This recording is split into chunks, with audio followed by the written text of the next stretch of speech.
Hey, welcome to Album April 2025. It's April 1st, and today I listened to Midnights by Taylor Swift. Taylor Swift, along with Pink Floyd, The Beatles, and Radiohead, has been a perfect attendee for Album April so far. And I decided this year to listen to the album that got her the most Grammys for Album of the Year of any other artist. I mean, at this point, pretty much everyone is clued into the fact that these award shows don't really matter much to anybody who isn't the Hollywood elites giving them out or the Hollywood elites accepting them, but it is something. I listened to it today and I did not really care for it. I didn't think it was bad. I kind of just thought it was more like on the mid side of okay. I have never been a huge fan of Taylor Swift as a lyricist in the past. There are very few songs where I would not have recommended sending it back to the writing room for like a little bit more tweaking.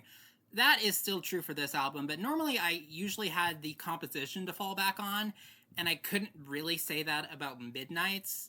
This is definitely a lot more of like a low-key, chill kind of album in the way it sounds, and I don't really love pop music like that. I prefer a little bit more energy, a little bit more passion.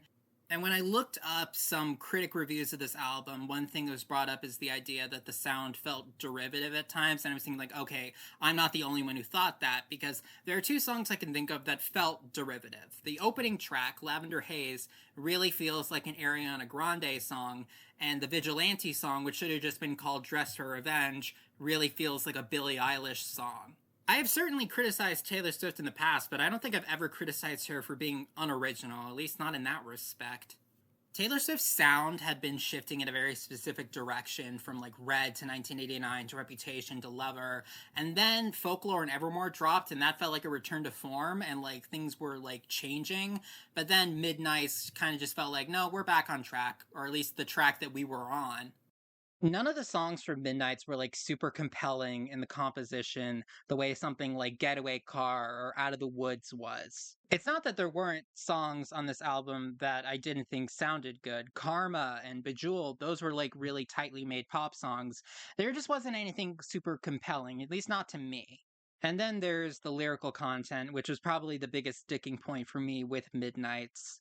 The lyrics is why I never cared for Antihero as a song. I feel like Antihero is just like a strictly worse version of Blank Space. Blank Space was Taylor Swift leaning into the Taylor Swift that her worst critics saw her as the drama queen, the perpetual victim, the self fulfilling prophecy. Antihero feels more like those really dark thoughts you have at night that like plague you. It's like, am I a bad person? Have I been a bad person this whole time? Except it feels performative. It feels like performative contrition. Blank Space was performative too, obviously, but Taylor Swift was definitely in on the joke. There was sort of like a tongue in cheek element to it that I didn't really get from Antihero. This just doesn't feel like a song made by someone who, in every earnest effort, was trying to analyze their own behavior in the past.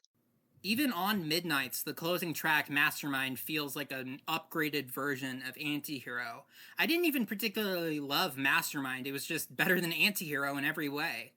If there was one song from Midnights that I really liked, it was You're On Your Own, Kid, because that one actually really did tell a story the way that a lot of the songs from Folklore did. The core principle of You're On Your Own, Kid is about a character who's constantly been chasing her dreams, but when she gets them, she wonders if it was really worth it. And at the end of the song, she concludes, no, this was worth it. Every step I took in the way contributes to who I am now. It made me a stronger person. And I think that's a good message to put out, that no experience is truly worthless if you can learn something from it and grow from it. There are definitely some things that I really liked in Midnights, but overall it just felt like a watered down version of 1989. I definitely think there are better Taylor Swift albums you could be listening to. Folklore definitely comes to mind as the favorite one of hers that I've listened to so far. I just didn't love this album. Alright, thank you for listening. I'll see you tomorrow.